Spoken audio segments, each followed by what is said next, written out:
अस्सलामु अलैकुम वरहमतुल्लाहि वबरकातुह।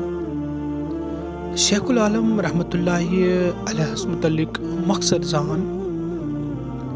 शेखुल आलम रहमतुल्लाहि अलैह सोबुन असली नाव छ नूरदीन। टांटन्यार किन ٲسِکھ नुंद वनान। यिम जाय कैमू गामस मंज इहुंद जनवरी ओस 719 हिजरी यानी 1377 ईस्वी।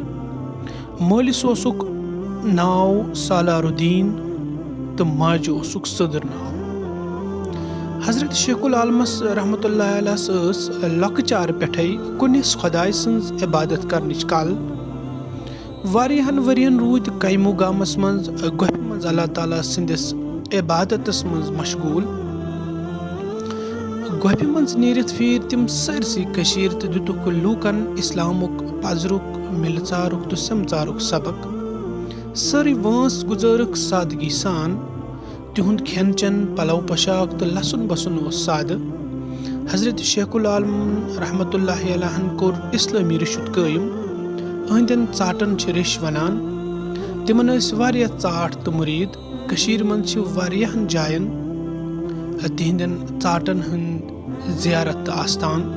तिहंदन खास यारन चाटन तो मुरीदन मंज छ ज्यादा मशहूर बाबा बामदीन,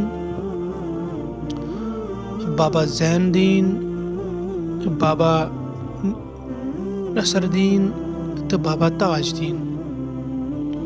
शेखुल आलम रहमतुल्लाहि अलैह ٲسۍ जुल्मस तो जबरस खिलाफ। तिम ٲسۍ गरीबन हंद गमखार। तिमो लोट तिमन सारने खिलाफ यम गरीबन छल तो लूट करित निवान ٲسۍ। प्रत कٲंसि ٲسۍ पन रोजगार पान कमानुक तकीद करान। लूकन राहत वातनाउन ٲسۍ इबादत जानन।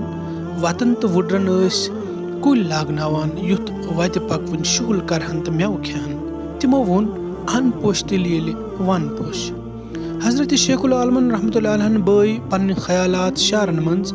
तिहंदन शारन छ श्रुखि वनान। यम शार छ बेशुमार काशिरन याद। हजरत शेखुल आलम रहमतुल्लाहि अलैह छ काशिर जबान हंद अजीम शायर। तिम ٲسۍ अख तमदुन साज शख्सियत ति। कुनेरे बोजक कुनि नो रोजक, कुनेरे बोजक कुनि नो रोजक। अमि कुनरन दियुत कोताह जलाव। अकल तो फिकिर तोर कुत सोजक। कमि मालि चथ्युक सु दरियाव। या आदन फ्यूरुस डोरन तो डारन। उमर मालि रौम खारन सती। वुदि कोन रोदुस चोन वुनि पहारन। देव लेखानम सितारन सती। शेखुल आलम रहमतुल्लाहि अलैह सपद 842 हिजरी यानी 1438 ईस्वीस मज रहमत हक।